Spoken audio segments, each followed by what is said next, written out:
جی ناظرین السلام علیکم، آپ کا میزبان عدنان حیدر پروگرام ہے خبر نشر اور میں نصر جاوید کے ساتھ. دوستوں میں تو کوئی گزشتہ میرے خیال 22 گھنٹوں سے نہ ٹی وی دیکھ سکا ہوں نہ اخبار پڑھ سکا ہوں، تو اس لیے کوئی خبر کے بارے میں کیا ڈیولپمنٹ مجھے نہیں پتا. بھائی آپ کا یہاں بیٹھنا ہی جو ہے وہ آپ کی بڑی مہربانی، بہت شکریہ، اور اللہ تعالیٰ کا بھی دل کی اتھا گہرائیوں سے مشکور ہیں ہم.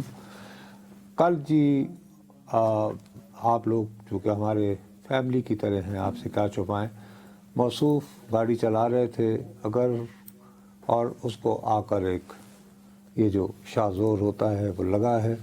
اگر آپ گاڑی کی اگر ہم تصویر آپ کو دکھائیں تو آپ اس بات پہ ہرگز یقین نہیں کریں گے کہ یہ صاحب اس کو چلا رہے. تو بہرحال اللہ تعالیٰ کا کرم ہے اور موصوف نے بڑی ہمت دکھائی ہے کہ آج پہلی مرتبہ یہ کسی معقول وجہ کی بنا کے لیٹ ہیں. اور اگر تھوڑا سا لیکن پھر بھی اتنا مجھے اندازہ ہے کہ جو مذاکراتی عمل ہے اس کے لیے ملاقات کروانی تھی جو کہ نہیں کرائی جا سکی، اتنا میں کنفرم کر سکتا ہوں. جی میں حکومت نے جو آج وہ جو بار بار کہہ رہی ہے تحریک انصاف کہ ہماری ملاقات کروائی جائے، اور ملاقات کروائی جائے ایسی کہ اس میں کوئی سننے والا نہ ہو، کوئی حکومتی کارندہ نہ ہو، کوئی دوسرا کارندہ نہ ہو، مانیٹرڈ نہ ہو، ٹھیک ہے، ان مانیٹرڈ ملاقات، اس کو دیکھنے اور سننے والا کوئی نہ ہو، سب لوگ اندھے اور بہرے ہو جائیں، ریاست اندھی اور بہری ہو جائے، پھر ہم مشورہ کریں، جو کہ ایک جائز مطالبہ ہے. دوسری جانب سے مطالبہ بہت جائز ہے لیکن پریکٹیکیبل نہیں ہے، کیونکہ میں نے یہ آپ کو بار بار کہا ہے کہ دنیا کی کوئی بھی ریاست جو ہے میں پھر کہتا اپنی آنکھیں اور کان آج دل کی تسلی تو ٹھیک ہے نا، دل کی تسلی کو غالب یہ خیالت سے. اب عرض یہ ہے کہ حکومت بارہا کہتی رہی ہے کہ حضور آپ کرتے یہ ہیں، آپ نے وہ جو دوسری ملاقات ہونی تھی تیسری اس میں آپ نے نہیں، اس میں آپ نے ہمیں تحریری طور پر اپنے مطالبات پیش کرنے تھے. اب آپ جو ہیں یہ پہلے وعدہ کریں کہ آپ ملاقات کی بھی تحریری درخواست کریں، اور اس کے بعد مذاکرات کا دوسرا دور شروع ہونے سے قبل یہ اس میں بھی لکھیں تحریری طور پر تیسرا دور شروع ہونے سے قبل کہ جی ہمارے یہ مطالبات ہیں. ہاں لیکن اب یہ حکومت کا اب یہ کہنا غلط ہے نا. جب سنیں تو صحیح، دیکھیے بات سن، میں اور آپ کم از کم میں تو بھائی یہ فیصلہ کرنے نہیں بیٹھا ہوا کہ ان میں کون درست ہے اور کون غلط ہے. یہ تاریخ فیصلہ کرے گی، یہ عوام فیصلہ کریں گے. ویسے اگر اپنا دل بہلانے کو کرنا ہے تو کر لیتے ہیں، شروع ہو جاتے ہیں وقت کا ضیاع، لیکن اس میں ہم خبریں ضائع کریں. خبریں اچھا خبر ہیں تو دے دیں. میں آپ کی ویسے خبر کی تصدیق کر چکا تھا. آپ نے پرسوں بات کی تھی کہ مذاکرات میں ٹھہراؤ آیا ہے، ڈیڈ لاک. چلو ٹھہراؤ جو ہے وہ اور ہے، ڈیڈ لاک یہ ہے کہ دونوں دھڑے جو ہیں وہ ادھر ادھر منہ کر کے. میں اس کو میں پھر ٹھہراؤ اس کو کہہ رہا ہوں. اچھا ٹھہراؤ ہوا یہ ہے نیا لفظ ایجاد کر لیں. جو وہ دوسرا مذاکرات ہو رہے ہیں نا، دوسرے سر پہ چوٹ ایسی لگی تھی جس میں کہ کوئی لفظ ایجاد کر لیں. اچھا خیر، نہیں تو اس وقت میں ہاسپٹل بھی ہو سکتا تھا. جی ویسے میں گیا خیر یار چیک اپ کے لیے. اللہ نہ کرے. سر ہوا یہ کہ جو آپ نے دوسرے مذاکرات کا ذکر کیا تھا جس کو بشرا بی بی دیکھ رہی ہیں ڈائریکٹلی، ان مذاکرات میں جس شخص سے مذاکرات ہونے ہیں، جو ہو رہے ہیں، جو مطلب طاقتور حلقوں سے ہے، وہاں سے تھوڑا وہ مذاکرات رکے ہیں، اور اس کی وجہ کچھ اور نہیں ہے. اس کی وجہ اس طرف کی انگیجمنٹس ہیں، انٹرنل انگیجمنٹس. مطلب جیسے یہاں بھی انگیجمنٹس ہو سکتی ہیں، آپ اور میں اگر آؤٹ ڈور شو کے لیے جائیں تو یہ انڈور شو ہمیں روکنا پڑے. بہرحال وہ جو ہے حکومتی کمیٹی کیا کر رہی ہے، ان تک یہ سو پہنچ گئی ہے کہ پرلے پاسوں آخری ملاقات ہفتہ پہلے ہوئی سی، اور وہ ملاقات 2 دفعہ شیڈیول تھی کے پی کے خیبر پختونخوا پشاور کے اندر، وہ نہیں ہو سکی کیونکہ وہ شخص پشاور میں نہیں رہتے، وہ راولپنڈی میں آپ سے دوبارہ انہوں نے راولپنڈی سے پشاور جانا تھا، وہ اپنی ذاتی اور سرکاری مصروفیت کی وجہ سے نہیں جا سکے. حکومت یہ سوچ رہی ہے، حکومت کا میرا اندازہ یہ کہ کیونکہ وہ ملاقاتیں تو نہیں ہو رہی تو اس کا مطلب ہے ہم بھی رک جائیں. یہ آپ کا اندازہ ہے، میں آپ کے اس اندازے سے ڈس ایگری کرتا ہوں، کیونکہ آج بھی بشرا بی بی کی اکیلے تنہا ملاقات ہوئی ہے.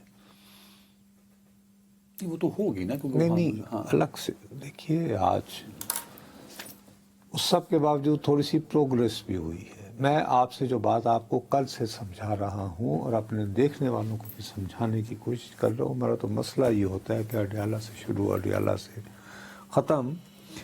میرے بس میں ہوتا تو میں سب سے پہلے تمہیں یہ کہتا کہ عدنان ہمارے داد فریاد کرنے کی وجہ سے بالآخر خدا کا لاکھ لاکھ شکر ہے کہ آج پاکستان جو ہے وہ حکومت پاکستان ریاست پاکستان جو ہے 80 کلومیٹر سڑک کے ذریعے ٹرک جو ہے 30 ادویات اور خوراک پر مشتمل وہاں پارا چنار پہنچانے میں کامیاب ہوئی ہے.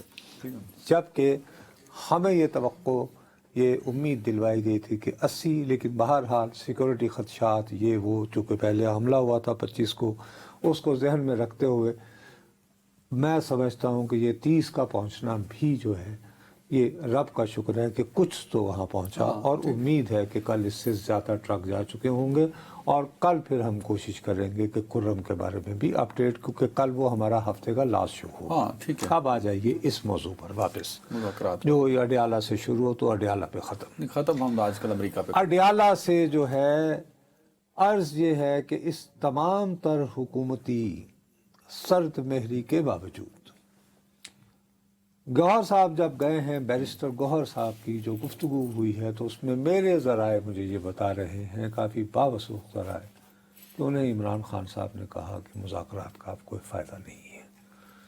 میرا یہ خیال ہے کہ اس حکومتی کمیٹی کے پاس کوئی اختیار نہیں ہے اور یہ اپنے اختیارات کی لمٹس کو تسلیم کرنے کی بجائے ہمیں بہکاوے دے رہے ہیں. ویسے جو میں نے آتے ہوئے ویب نیوز دیکھی ہیں اس میں ڈیفرنٹ بات ہو رہی ہے. میں آپ سے ری چیک کر لیجیے. اب میں آپ سے اپنے ذرائع کی بات کر رہا ہوں. ان کے ساتھ پتہ نہیں کیا منتر پڑا ہے, کیا جادو کیا ہے, کیا پیغام لے کر گئے ہیں, کس کا پیغام لے کر گئے ہیں, کیوں صنم نے ان کی بات پر اعتبار کیا. تو عمران خان صاحب نے کہا کہ اچھا ایسا کرو, انہیں اگر اتنی ضد کر رہے ہیں تو تحریری طور پر مطالبے لکھ کے دے دو. اب اس پہ مجھے اعتراض کیا ہے؟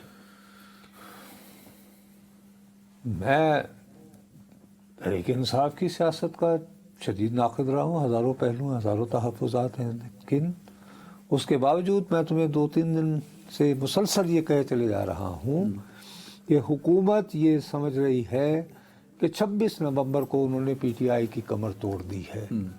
میں نے آپ کو یہ بھی کہا کہ اس کا مطلب یہ نہیں ہے کہ وہ درست سوچ رہی ہے, ہو سکتا ہے قطعاً غلط سوچ رہی ہو لیکن وہ یہ سوچ رہی ہے. اب مذاکرات میں لیوریج ہوتا ہے کہ ایج کس کے پاس ہے. حکومت یہ سمجھتی ہے کہ اب ایج ہمارے پاس ہے, اب ہمیں یہ اپنی ٹرمز ڈکٹیٹ نہیں کر سکتے. ٹھیک ہو گئی بات. اب اس طرح کی باتوں سے تاثر یہ پھیلتا ہے جو کل بھی میں تمہیں کہہ رہا تھا, بدقسمتی سے دہرانے کو مجبور ہوں کہ جی ان مذاکرات کے لیے تحریک انصاف مرے جا رہی ہے. اس کی ایک اور الگ بات آپ کیوں کرتے ہیں یار؟ سیاست میں تاثر perception is far more important than reality.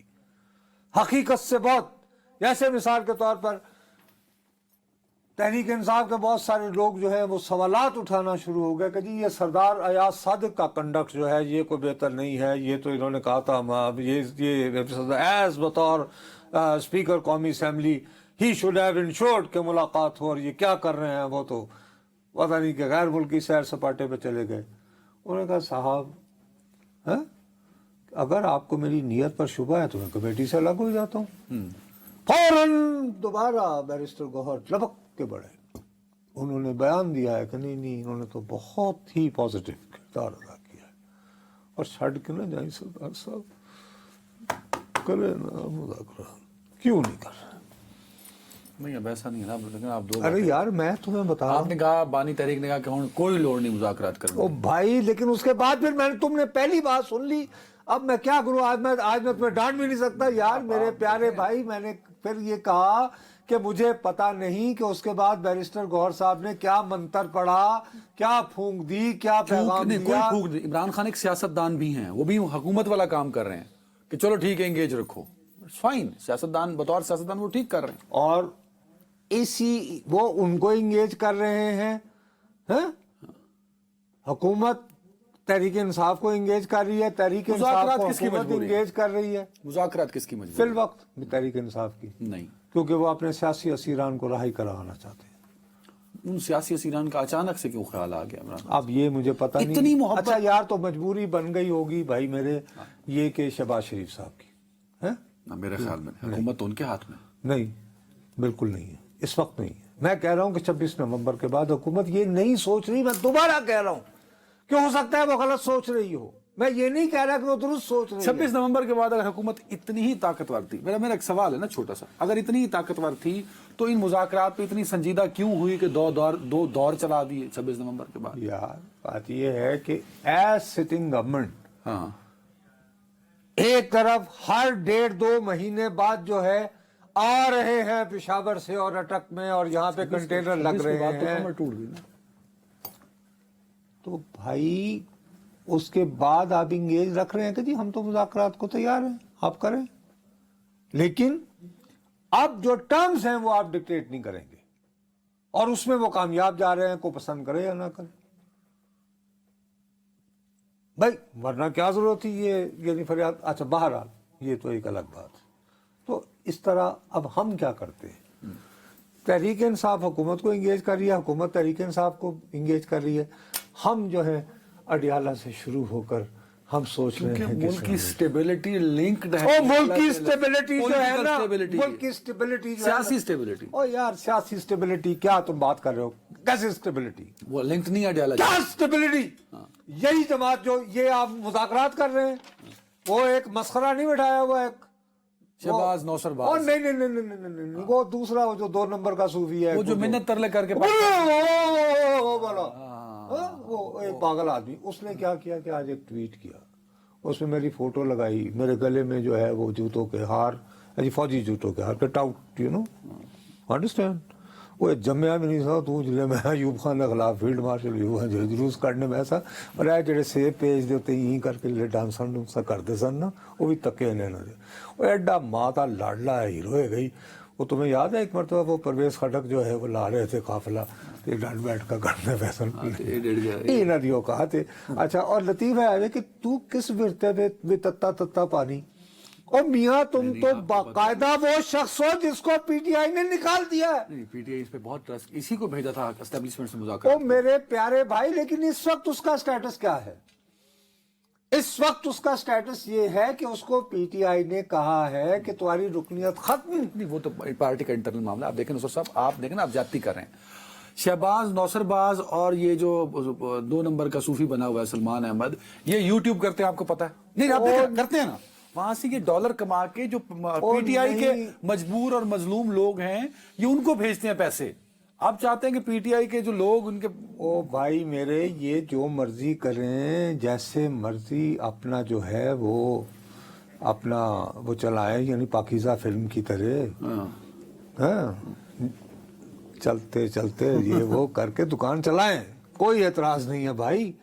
لیکن ہماری طرف آپ رخ کرتے ہیں, یہ واحد آدمی جس کو پاکستان تحریک انصاف سے نکالا گیا ہے باقاعدہ وہی تو رہو رہا ہوں. اب وہ یہ کہتا ہے, اس نے دیکھو نا ٹرمپ کی اوت اور یار اس نے کیا, اس کو پہلے سب سے پہلے 20 تاریخ کو اس نے 2 نمبری کی نا لوگوں کو, اس نے کہا 20 میں انوائٹڈ ہوں, مجھے بلایا گیا, ٹویٹ کیا, ٹھیک ہے نا, 20 کو جائے گا نا, 20 کو جائے گا, سیلفی دیں, he will be there. ہاں, اور پھر سیلفی بھی دینا. اور اس کا کوئی پتہ نہیں, اتنے 2 نمبر کے لوگ ہیں, یہ اے آئی والی جو ہے وہ سیلفی لگا کے بھی لوگوں سے, سمجھ گو نا گل, دکان چلا. اچھا, دکان چلا. اب یہ کہ ایک ہے فرسٹ پاکستان گلوبل. اچھا بھائی, انہوں نے کانگریشنل بریفنگ, یعنی کہ 20 تاریخ کو اوتھ ہوگی, اس کے عین 2 دن بعد امریکی کانگریس اور کوئی کام نہیں کرے گی. وہ ایک صاحب ہیں, فرسٹ ٹائم, وہ پہلی مرتبہ ان کے ہاؤس آف ریپرزینٹیٹو کے رکن ہوئے ہیں, ان کا نام ہے گریگ کسار. یہ میکسیکن اوریجن کے ہیں, انہوں نے کچھ دن پہلے ایک درخواست بھی کی تھی کہ جی فری عمران، اور اس کے ساتھ ان کے کوئی بھی کانگریس مین بھی اکتوبر 2025 میں کی تھی، 24 میں اسی شکل پہ 24 میں سوچ۔ شکل پہ اب دکھا رہے ہیں۔ اب بات یہ ہے کہ یہ صاحب کا تعلق ڈیموکریٹ پارٹی سے ہے، بائیڈن والی سے۔ بائیڈن والے سے۔ اچھا، اب ان صاحب کی حیثیت یہ ہے کہ انہوں نے صدر بائیڈن کے ہوتے ہوئے اکتوبر میں یہ مطالبہ کیا اور لوگوں سے لکھوایا، اپنے کچھ کانگریس مین ساتھ میں لا کے مشترکہ چٹھی لکھی کہ جی برائے مہربانی ساڈے بندے نو رہا کران دے اندر کوشش کرو، تو بائیڈن نہیں کروا پایا۔ اب 20 تاریخ کو اوتھ لینے کے بعد 22 تاریخ کو یہ وہاں پہ بریفنگ کروا رہے ہیں، اور اس کا نام پتہ ہے کیا ہے؟ اسلام آباد میسیکر، اسلام آباد میں قتل عام۔ ان کے ساتھ مذاکرات کرے گی حکومت؟ تو نہ انگیج کرتی حکومت نے پہلے نہیں، تو وہ کیا کر رہی ہے اب؟ اور کس طرح ان کو کہے کہ بھائی صاحب حکومت اپنے آپ کو بے وقت کر رہی ہے نا۔ آپ دیکھیں نا، اس یہ حکومت پتہ ہے کیوں مذاکراتی ٹیم کو ملوا نہیں رہی عمران خان صاحب سے؟ پوچھیں کیوں نہیں ملوا رہی؟ آپ بتا دیں۔ ان کو اپروول نہیں مل رہی۔ یہ ایک ایک چیز کی تو اپروول لیتے ہیں، یہ اتنے طاقتور ہیں، اتنے بااختیار ہیں۔ اور مجھے شک نہیں، مجھے یقین ہے جس دن بشرا بی بی کی پشاور میں ملاقات ہوئی، پشاور کے مضافات میں وہ اذان ہوتی نا کہ مضافات میں بھی ہو گئی، روزہ کھل گیا، تو مضافات میں جس دن بشرا بی بی کی ملاقات ہو گئی اور اس نے کہہ دیا، اور وہاں سے یس کا سگنل آ گیا، انہوں نے بھاگ کے 176 سے 100 گنڈے۔ ان کی تو یہ اوقات ہے۔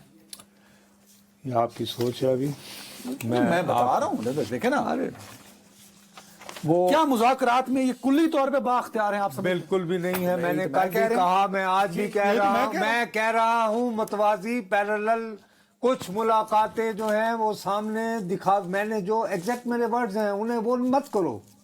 ایک سامنے کے مذاکرات ہیں، ایک متوازی ہیں جس میں مین کانڈویٹ کا رول جو ہے وہ بشرا بی بی ادا کر رہی ہیں۔ میں نے تو کبھی یہ بات کہی نہیں، لیکن اب آپ اس میں آپ یہ کہہ رہے ہیں کہ جیسے یہ جو ادھر والی کمیٹی ہے یہ فقط جو ہے وہ متوازی کمیٹی کے ونگ اور ناٹ کا انتظار کر رہی ہے۔ سر اتنی بھی بات نہیں ہے، نہیں ہے، نہیں ہے، نہیں ہے، نہیں ہے۔ 26 نومبر کے بعد نہیں ہے، نہیں ہے، نہیں سر ہے۔ ان بااختیار سنت عرفان صدیقی صاحب جب وہ پریس ریلیز پڑھ رہے تھے دوسری مشاورت والی بات دن، تو یہ کہہ دیتے کہ یہ ملاقات ان کی کنڈیشن پر نہیں ہوگی۔ انہوں نے کہا جائز مطالبہ ہے، میں نے خود سنا، آپ بھی بیٹھے تھے میرے ساتھ، کہ ہونا چاہیے۔ بھائی میرے، میں نے آپ سے پھر دوبارہ بات کی ہے، کل بھی کہا ہے، اب پتہ نہیں مجھے سمجھ نہیں آتی میں کون سی زبان میں آپ کو سمجھاؤں، کیسے سمجھاؤں، کہ جب اور جس وقت یہ تحریری، دیکھو اس میں بھی مسلم لیگ نون میں بھی تو کچھ منظر پہ لوگ ہیں، کچھ پس منظر میں لوگ ہیں، ہے یا نہیں ہے؟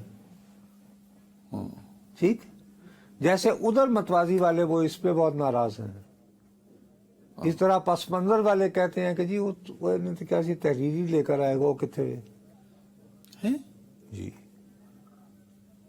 یہاں پہ بھی تو پس منظر پہ ہے نا شہباز شریف صاحب کے پیچھے، خالی پس منظر پہ ان کی تو ضرورت ہی نہیں نا متوازی کی، نصرت صاحب۔ جاتی عمرہ میں کون بیٹھا ہوتا رہتا ہے اکثر؟ وہ تو نواز شریف صاحب جی۔ تو ان کے ارد گرد بھی تو کوئی لوگ ہیں نا، وہ بھی تو دیکھتے رہتے نا، کہتے ہیں کی ہو رہا ہے یار ہر ٹائم۔ اور آپ کو یاد ہوگا عرفان صدیقی صاحب جب پڑھ رہے تھے، انہوں نے کہا جی ڈپٹی وزیر اعظم نے کہا کہ وہ کہاں ہے، آپ نے کہا تھا کہ وہ تحریری وہ آپ نے لانا ہے، یاد نہیں ہے یا کہ نہیں؟ وہ کل یادداشت چلی گئی، خدا نخواستہ، کیا بکواس کر رہے ہو یار۔ بات کو سمجھنے کی کوشش کرو۔ میں آپ سے دوبارہ یہ کہہ رہا ہوں کہ آج بیرسٹر گوہر صاحب نے انتہائی منت ثبات کرنے کے بعد اس معاملے کو جاری رکھنے کی کوشش کی ہے، اور مجھے ابھی بھی یہ خدشہ ہے کہ جب تک یہ تحریری طور پر یہ نہیں بتائیں گے کہ یہ کس نوعیت کی ملاقات کے بعد یہ کہ جی ہم یہ مطالبات ہیں، اگلا راؤنڈ نہیں شروع ہوگا۔ اگر تحریری طور پر بتا دیے تو عمران خان صاحب نے کہہ دیا نا، آپ نے کہا کہ جی بتا دو جا کے دو مطالبات تحریر کہ اگر اتنا ہی بڑا مسئلہ ہے نا کہ پلے کی، وہ آپ والی سوچ ہے ان کی بھی